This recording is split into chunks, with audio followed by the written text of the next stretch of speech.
1985, I went to Rome, Italy to direct Klaus Kinski in a movie I wrote. Klaus Kinski, Nosferatu the Vampire, Fitzcarraldo, Gary the Wrath of God, all those great Herzog movies. I was going to get to direct Kinski. There is no director in the world, not for me, who can say, do it. He hated directors, hated them. I called his agent, Walter Kohner. Walter, I'd like to go up to San Francisco and meet Mr. Kinski. Oh, he said. Well, have you read this month's issue of Playboy magazine? There's an interview with Mr. Kinski. Perhaps you should read that. So I read the Kinski interview in Playboy magazine. I was in big trouble. This is what makes me allergic to directors. You know, like telling me how to die. As I did, were you already dead? Okay, then get that first and come back and tell me if you know? It's a shit. I had no idea how much trouble I was in.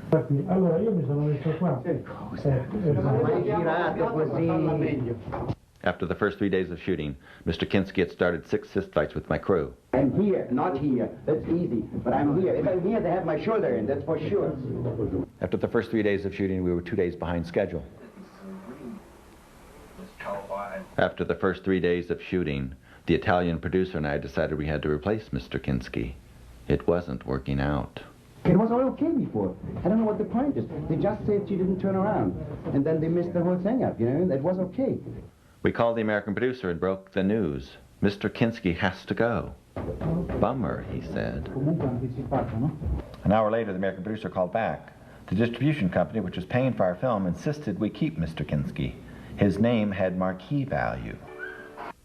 So I resigned myself to a runaway production with Mr. Kinski. On the 4th day of shooting, I showed up on the set. The Italian producer had a pleasant smile on his face. He explained he had a solution to our problem with Mr. Kinski. He was going to kill him for the insurance money. And he wasn't kidding. I raced to the nearest phone. I called the American producer. He's going to kill Kinski for the insurance money. And he's serious. Bummer, he said. Bummer? Mr. Kinski was an awful man, but he didn't deserve to die for it. Fortunately, cooler heads prevailed.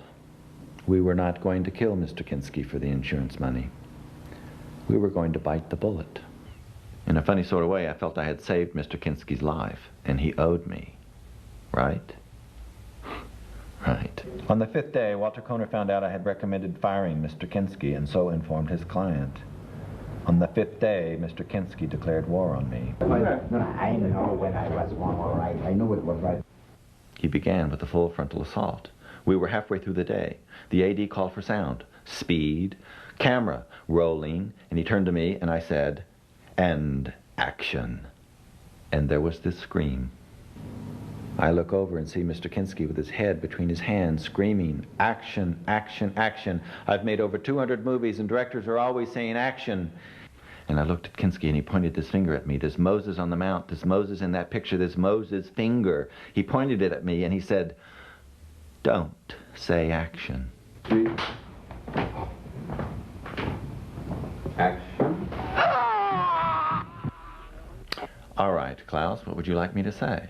I don't care. Just don't say action. How about if I just say, Klaus? So it went like this.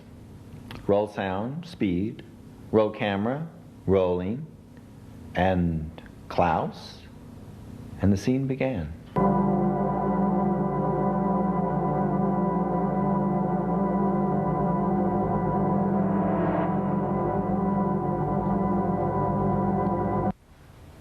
So this silly routine lasted for about a day and a half. And then out of the blue, after I started the scene with the word Klaus, there's this scream. I look over and there's Klaus with his head between his hands, looking up, screaming, "Klaus, Klaus, Klaus, all my life. Directors have called Klaus." A lot of people who say, I respect the director, I listen to him. What? To what? To what?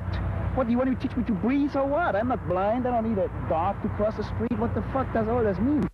I remembered from the Playboy interview with Mr. Kinski that he was famous for getting rid of directors. After a while, it just wasn't worth it. They'd walk. I was determined this wasn't going to happen to me. This was my film. I would outlast him. So I say to Mr. Kinski, if I don't say Klaus to start the scene, what would you suggest I say? And he says, say nothing. I'll start when I'm ready. Director is already very suspicious, you know what I mean? At this point, my crew begins whispering in my ear, one by one, 3 or 4 times a day. David, please, kill Mr. Kinski. Please, kill Mr. Kinski. Please, kill Mr. Kinski.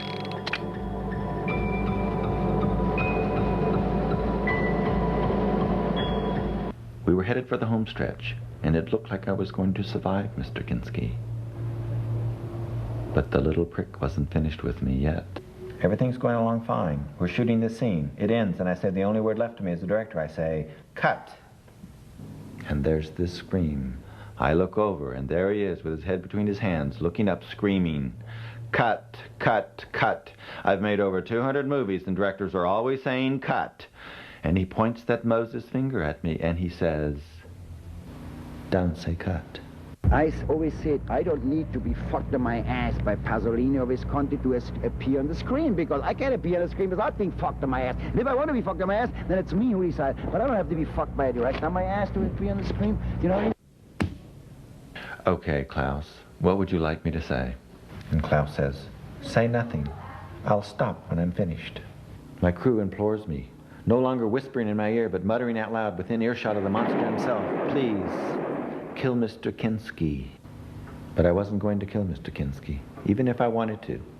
I couldn't even wish him dead. I needed the bastard to finish my movie.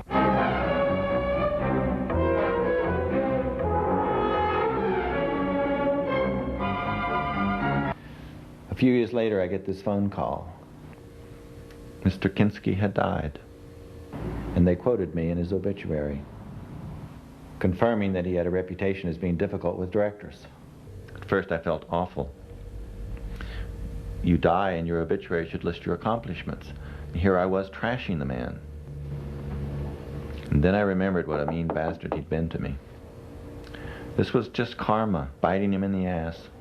This was my revenge.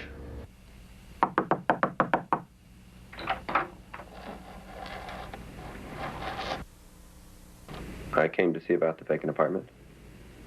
It's been rented.